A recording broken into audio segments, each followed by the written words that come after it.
Today we get a surprise early look at Secrets of Strixhaven, and I gotta say, some of these cards are kinda wild. Hello everyone, it's Seth, probably better known as Saffron, and it's time for a super early edition, and our first edition, and a very surprising edition of Secret of Strixhaven spoilers. So our return to Strixhaven doesn't happen until April, so we still have a few months to go. But we got some surprise early spoilers today. Not a ton of them, but the cards we did get are super sweet, which means we should probably jump right into them, start talking sweet new Secrets of Strixhaven cards. Before we do, a couple of quick reminders. First, if you need any of these cards, you can snag them from our sponsor Card Kingdom over at cardkingdom.com/MTGGoldfish. Second, to keep up on all the latest previews throughout the day, you should head on over to mtgpreviews.com.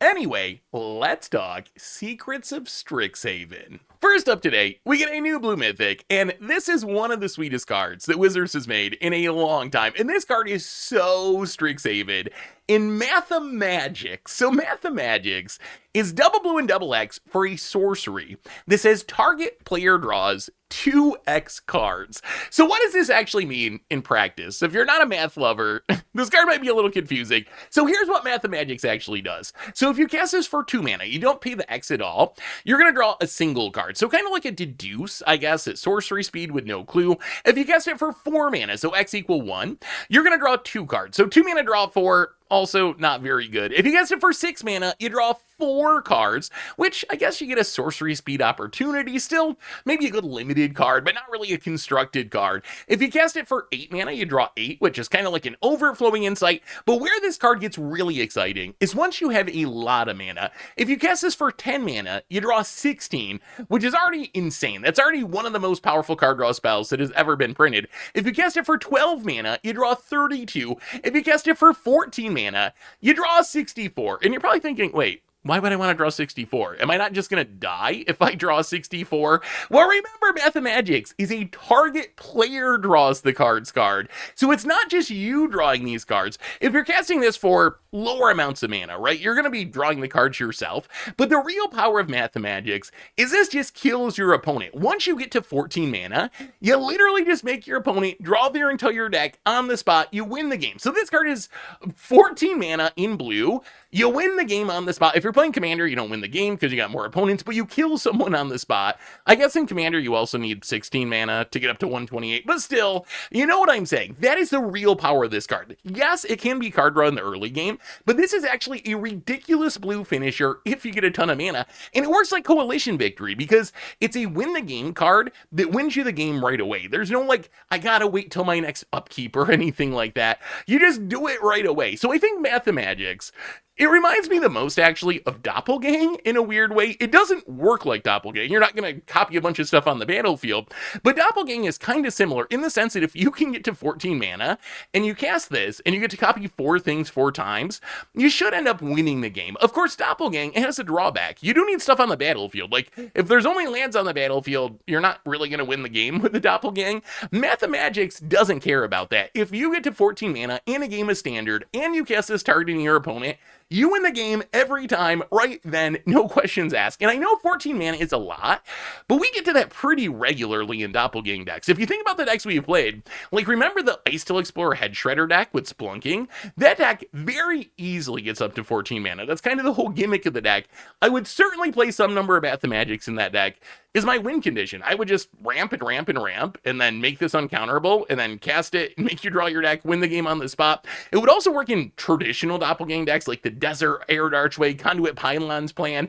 I would play this in my Doppelgang decks, maybe not the full 4, but a couple of them in my Doppelgang decks. So those are the kind of decks they're going to be looking at playing this card in. Decks that can just make a huge amount of mana because as we talked about before, if you're casting this for 2 mana or 4 mana or even 6 mana, this card is just straight up bad, right? Like, you're not drawing enough cards compared to the amount of mana you're spending, especially considering it's at sorcery speed.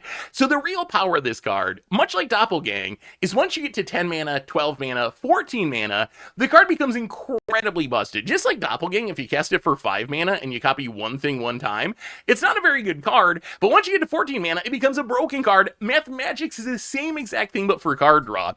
I was actually recently, because we started doing the greatest standard deck ever tournament. I've been messing around with the old Academy deck from 1998, trying to do a little gold fishing, getting ready to record it. And that deck, its main win condition was Stroke of Genius. Stroke of Genius is 3 and X, target player draws X cards. And the idea of the Academy deck, one of the most broken decks that have ever existed in Standard and Magic, was you would make a bunch of mana with Tolarian Academy and artifacts, and then you would Stroke of Genius to draw a bunch of cards, and then eventually you would generate so much mana, you would cast a Stroke of Genius targeting your opponent, and then they would draw their entire deck and they lose to milling out. But to do this with Stroke of Genius, you would need to make like 40 mana, 50 mana, 60 mana, which was fine because you got Tolarian Academy and these shenanigans.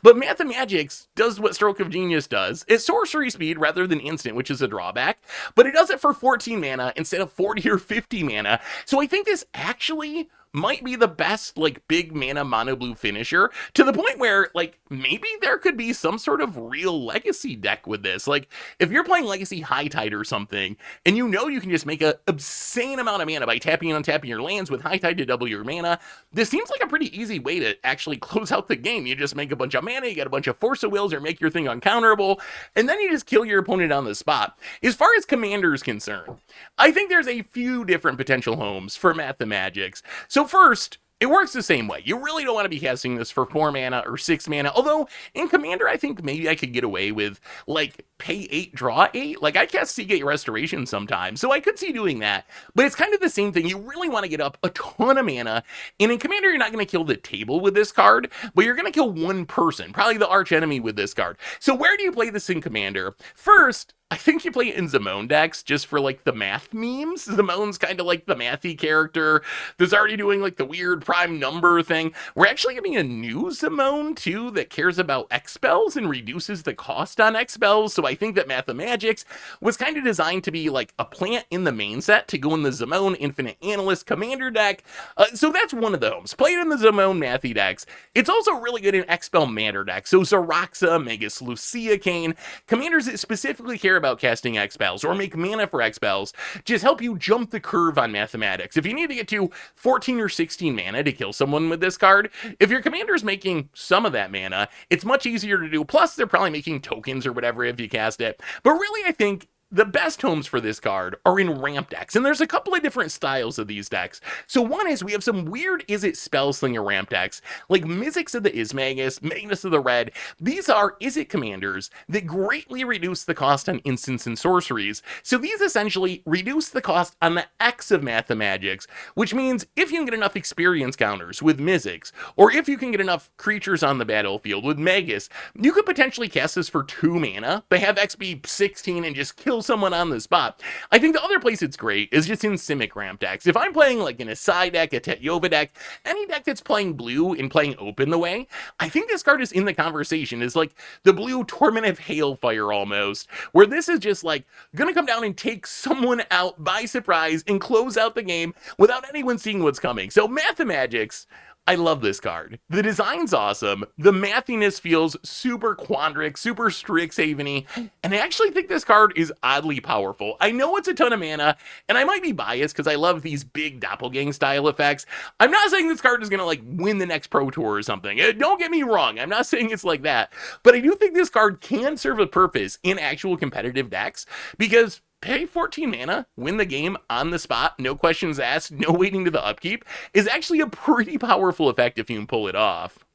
We also got a new Lorehold in Lorehold the Historian, and this card is also awesome. So this is a 5 mana Boros Legendary Elder Dragon. It's a 5/5 with flying and haste.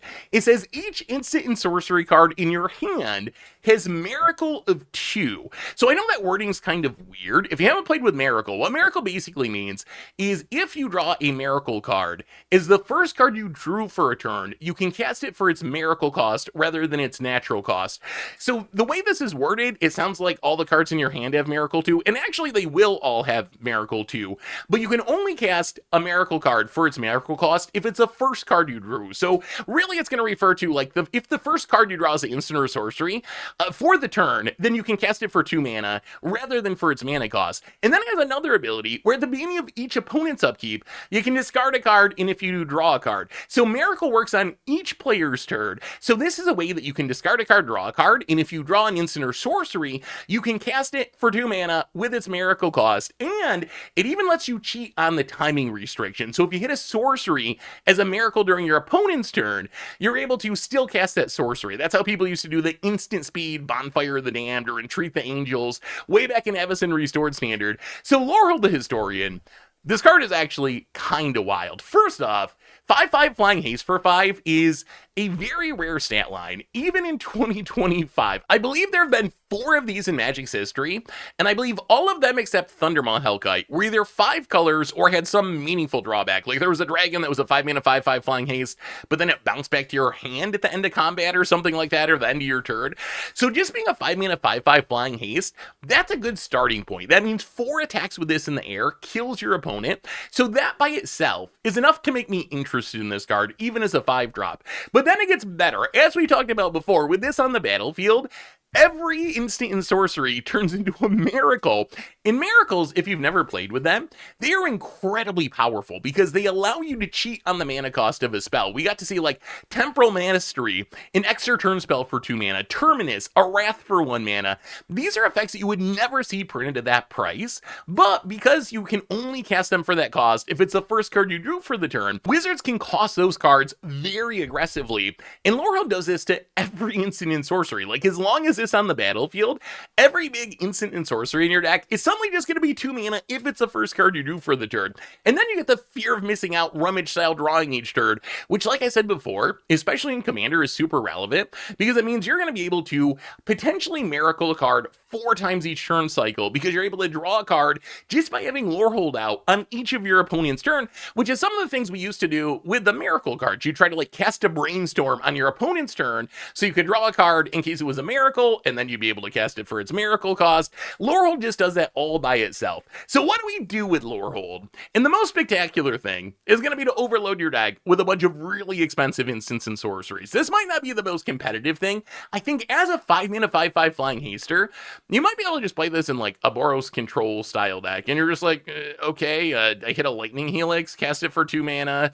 I hit whatever, Inevitable Defeat, cast it for 2 mana. So maybe that's fine, or a Wrath, cast it for 2 mana. So maybe that's good enough, but the splashiest thing is going to be a Rise of the Dark Realms for 2 mana, a Thunderous Debut, a Hit the Motherlode, a Jeskai Revelation. If you're casting these huge 7, 8, 9 mana spells for 2 mana, it is not going to take many turns of Lorehold being out to win the game. We don't have a lot of tricks for stacking the top of our deck in Standard. There is Insatiable Avarice, kind of clunky mana-wise. I guess some sort of Mardu Lorehold deck, you could Insatiable Avarice to put the Rise of the Dark Realms or hit the Motherlode on the top of your deck, and then know you're going to be able to Miracle it with Lorehold and then cast it for 2 and win the game. So maybe there's some deck kind of built around that. Other homes for this card, as I mentioned before, it is just like an efficient beater on its own. It is a legend, so maybe you don't play 4 of, but still, we've seen Boros Dragons be a real deck. It just top 8'd this past weekend, playing Clarion Conquerors and Nova Hellkites. You don't have a lot of spells, so I don't know how much the Miracle ability would do there, but I actually think a 5 mana 5/5 Flying Haster that lets you rummage on each of your opponent's upkeeps, that might be enough to play some number of these just fairly, even if you don't have a lot of spells to Miracle, just because its stats are so good. Once you get back to Commander, that's where this card, I think, is going to be incredibly popular.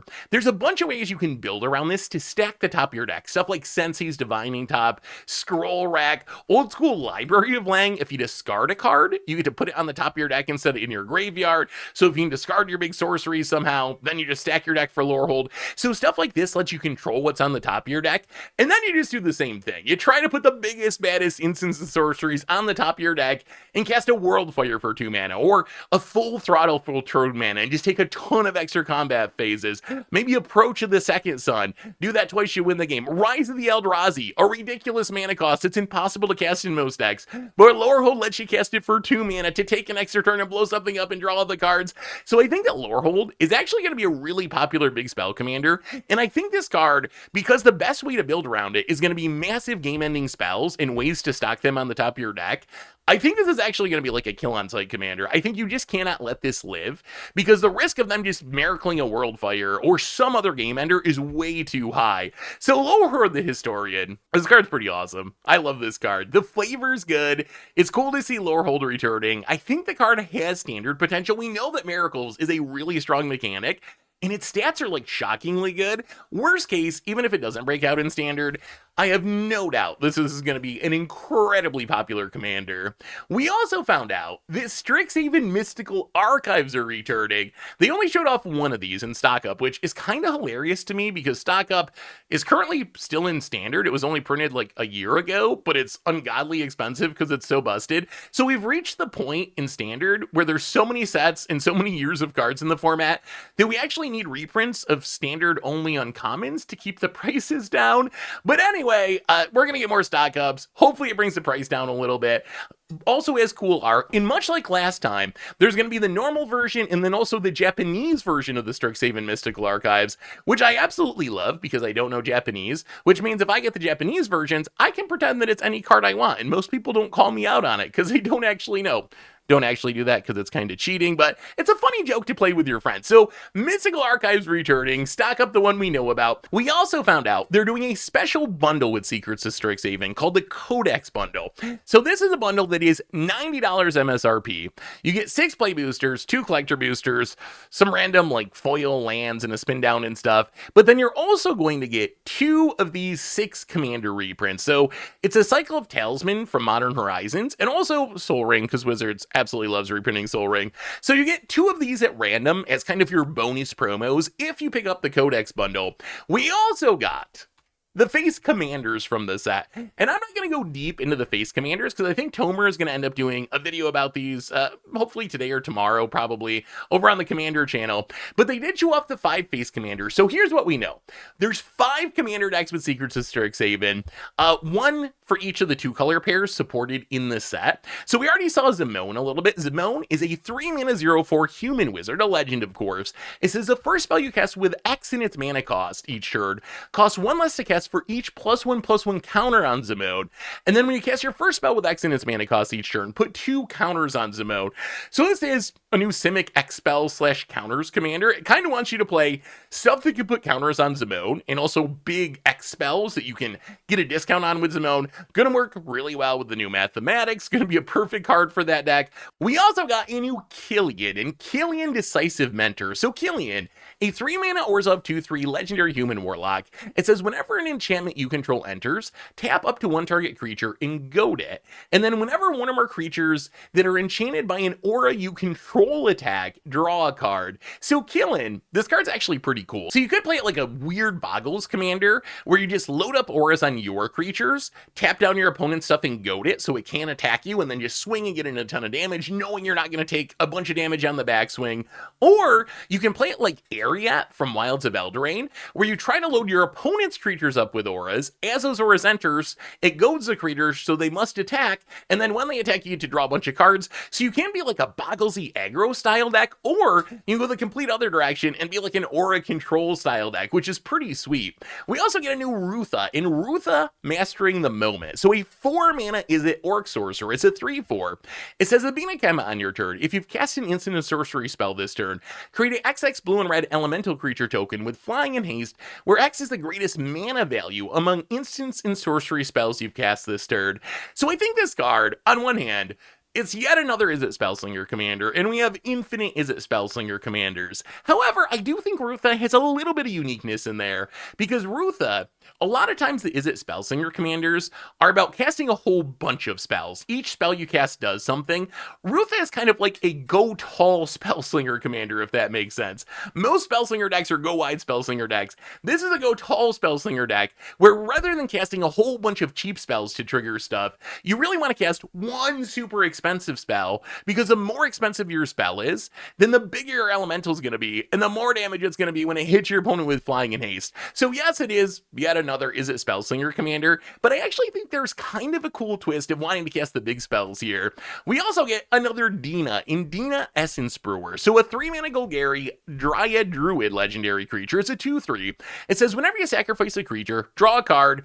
This ability triggers only once each turn, and then you pay 2 and tap it to sack another creature. You gain X life and put X +1/+1 counters on target creature you control, where X is the sacrificed creature's power. So essentially, sacrifice big stuff to make something else bigger. I imagine this is going to be kind of like Virals, but Virals works from the graveyard rather than the battlefield. But you want to put like high power cheap creatures on the battlefield, and then sacrifice them and put all the counters on an Inkmoth Nexus or a Glistener Elf, some like deadly creature that just kills your opponents.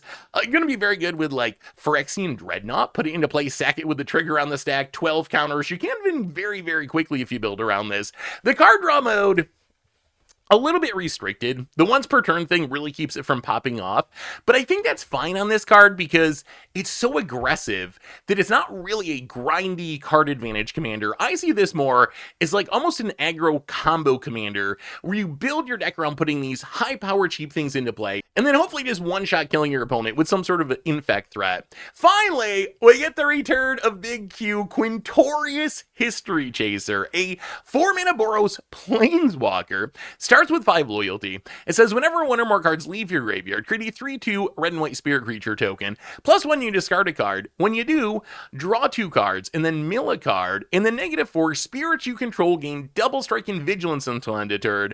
And it can be your commander. So Quintorius, very similar to past Quintoriuses. I guess if you want to build like Boros Spirits with some graveyard discard self-mill synergies, Quintorius kind of a neat commander. I'm just always naturally skeptical of Planeswalkers as commanders because when you got 3 opponents, it's very easy for someone to kill your Planeswalker commander.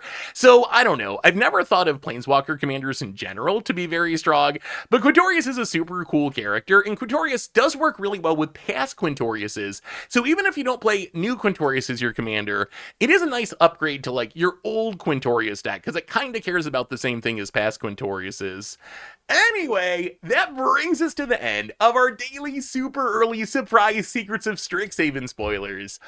So let me know what you think. What do you think of these cards? So Strixhaven for me, it's like an average Magic plane. I don't hate it. I don't love it. It's kind of right in the middle. So when I heard we're going back, I was kind of like, okay, like I'm fine with that. I'm not super hyped for it, but I'm fine with it. But I gotta say, the cards we've seen today look absolutely spectacular. Mathemagics is so incredibly cool. The new Lorehold looks really good. The commander stuff looks fine. So my hype level for this set is increasing, but let me know what you think. I know we still have a few months till we get to April, until we get back to Secrets of Strixhaven. We still gotta make it through Teenage Mutant Ninja Turtles first. But what are you thinking about these cards? What are you going to do with them? What do you think of Secrets of Strixhaven now that we got a little sneak peek at the set? Let me know in the comments, and I'll be back in a bit with, I guess, some Teenage Mutant Ninja Turtle spoilers, maybe? I don't even know, because we kind of already got all the rares and mythics, but I'll be back at some point with some more spoiler action. So until then, have an amazing day, everyone, and I will talk to you soon. Looking for even more magic? We can find the first match of the best standard deck ever tournament here, or maybe the video about this super nice old man who took down the pros with the meanest deck in the room.